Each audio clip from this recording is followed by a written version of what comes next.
a lot of you girls out there want some advice about dating, especially if you're over 40. Okay, dating is a numbers game. You may have to date, and I am not exaggerating here, 100 guys to find one that you will have those special feelings with. And my advice to you and to you guys is never invite a girl over to your house. Just last weekend, a guy invited me over to his house. I had never formally met him before, and I'm going, what? No, you never go to anybody's house on the first date. That is just really bad. And any guy to ask you that, I'm telling you, he's not living in the real world, people. So, and I've dated guys that brought a gun on the first date. Why in the hell do you need a gun? I don't know. And he was showing it to everybody inside the restaurant. And so there's a lot of wackos, weirdos. He was one of them, okay? I've dated guys that had became high as a kite. He didn't think I didn't notice that. Oh my God. After you work in a pharmacy for a while, you can tell which ones are taking too many meds, maybe, you know what I mean? So, I'm smelling this sour smell. Maybe it's the carpet from when it was leaking a little bit. I don't know. But my car needs to be deep cleaned, detailed. Okay, so back. Oh, yeah, my son brought this up. Mom, you always flip-flop the topic. I go, yeah, that's the way my brain works. My brain's always in overdrive. I'm always thinking about something. The only time I'm not really thinking is when I'm staring at the water because it's so calming. But I always said I will marry the guy that takes me to Jamaica. And I always said when I was 16 I would marry the guy who took me to Ocean City. And I did marry him. So guys out there want to take me to Jamaica, okay, I'm yours, okay? Because I love Jamaica. I've been to most all of the islands, St. Thomas, St. Croix, the Dominican, Jamaica. I've been to the Bahamas. I've been to Eleuthera. I really did like Eleuthera because it was, it looked like old, it was not a tourist place, it was a fishing, but they have these little shacks where you didn't think there would be a shack, and they would have a little tiki bar. I mean, these are real tiki bars, not the kind that people in the U.S. put up in their backyard. So, you know what's so funny? That smell I smell is always at a certain point in the road. I think there's something growing around that area. I always smell it there. Now it all makes sense. Okay. So, back to the dating. Don't give up. If you give up, you've lost the game. Because life can get very, very lonely. And even if you see the guy only once a month or twice a month, that's better than not seeing anybody, right? But I always check out the guy's shoes, their fingernails, their teeth, because that tells a lot, and you can tell a lot about a guy by looking inside of his vehicle. If anybody looked inside of my vehicle, they would say, girl, what's going on? Well, I'm always at work or busy or too tired. But eventually I will clean it out. I will clean it out eventually. It's got some stuffed animals back there. I was going to give it to some of my grandnieces, but I never get a chance to see them. So I always keep it in the car in case I do go there. Okay, so back to the dating. One of my ex-boyfriends, I looked in his car and I go, what filth are you living in? It doesn't bother you, you know? It's always on my to-do list to vacuum my car and to wash my car. I would never it was a pigsty. I think the worst date I ever went on, the guy looked like he had a cougar in the back. Not a girl, but a real wild cougar, and sliced all his seats up. I don't know. But it's important for you girls to ask, is your children living with you? Because if you ever get hooked up with them, the kids may never move out, right? I really like this one guy, but all he had was a cabin 4 hours away, and he was living with his son. I mean, what fun is that? Yeah, I would have to date a guy with a lot of closets. You know, that's what I look for, closets. I asked one of my last ex-boyfriends to build me a closet. Didn't happen, Captain. Well, you see, I'm not with him. Okay. Yeah, you got to make some kind of effort for the women, and also the women need to make an effort for the guys.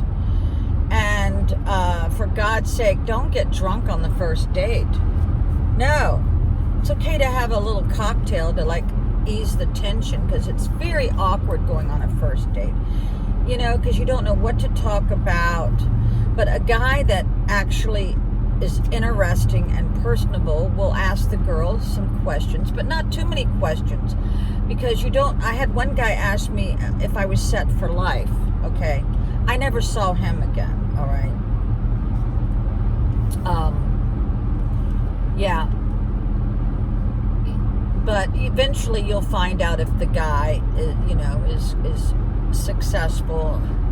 Hopefully by 50 years old, a guy owns home, you know. But one time I was on a date with a guy, and he badmouthed people living in mobile homes. And I looked at him and I said, you know what, you're a jerk. I said, I have a sister who fell on bad times and her health was jeopardized. And she lives in a mobile home, and I find that very offensive, right? I never saw him again. So be careful. Don't be spreading hate out there, because if you're a hateful person and you never smile, nobody's going to date you, you know? People want to have fun on a date. That should be your only objective. You to have fun. You don't talk about your bills. And for God's sake, I can't say this enough. I'm going to scream this. Do not talk about your ex. No. Because that lets that person that's sitting at that table know that one day you might be talking about them. I'm talking about detailed information about legal issues or about divorce decrees. You don't talk about that stuff on a date, because that's not fun. People don't want to hear that. People don't want to hear that you lost custody of your children, or that you're a freaking drunk or drug addict. No. And I do believe people do change. People can change. And a lot of people out there are completely messed up in the head. If, you know, because a lot of narcissists will tell everyone that their spouse is crazy as hell, and they try to ostracize and separate you from the central family. That happens a lot, and a lot of people get messed up with that. Rumors. Let me tell you what, if you're with somebody and they say that their husband was crazy, let me tell you what, I guarantee you it's the girl who was crazy. Or if you're with somebody and they say, yeah, my wife was crazy, pumped up on pills, let me tell you what, there's a reason why people take pills. There's a reason. So, let me tell you what, that is one of the first things that I know if you're a narcissist, if you tell people your ex was crazy.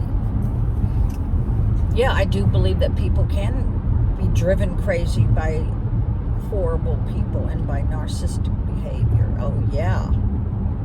Yeah. A lot of people in these they have to go to these mental places, these hospitals. They're there because most of the time somebody drove them there, okay? Think about that for a minute, okay? So this is going to probably be a really long video, but it's time I did one. And yeah, a lot of people are abused and they don't have any bruises or marks, and those are the ones that are probably abused the most. Okay, yeah. I'm gonna wear my hair up today. So let me slam on the gas. This Cadillac goes fast. There you go. Okay, back to the dating. If you are asked to go on a boat on the first date, girls, please don't go. Please don't go. You'll be the one that is raped and thrown over the side. Never go on a boat. I mean, I think 10 people just drowned in Key West. Yeah. Yeah, you don't want to do that. And don't get on a motorcycle, because there are a lot of safe motorcyclists. My ex was extremely safe on a motorcycle. But you better witness and be aware of how they drive that motorcycle. And even if they are a careful driver, you can still, someone not see you and run over your ass. Don't never get on a motorcycle on a first date. A lot of the guys ask me, are you into motorcycles? Well, yeah. But I hear a lot of horror stories. I've lost a couple family members from motorcycles. It's nothing that I'm looking forward to. And I know a lot of the older guys who are in their late 60s, they're selling their motorcycles because they realize it's not a good thing anymore. So some other things is, when you're on a date, watch the other, your date's, I guess, what is it, facial expressions or whatever, or watch where their eyes go. I once went on a date and I had on a really nice dress, and the guy placed himself right when I opened my car door to get in so he could get that money shot.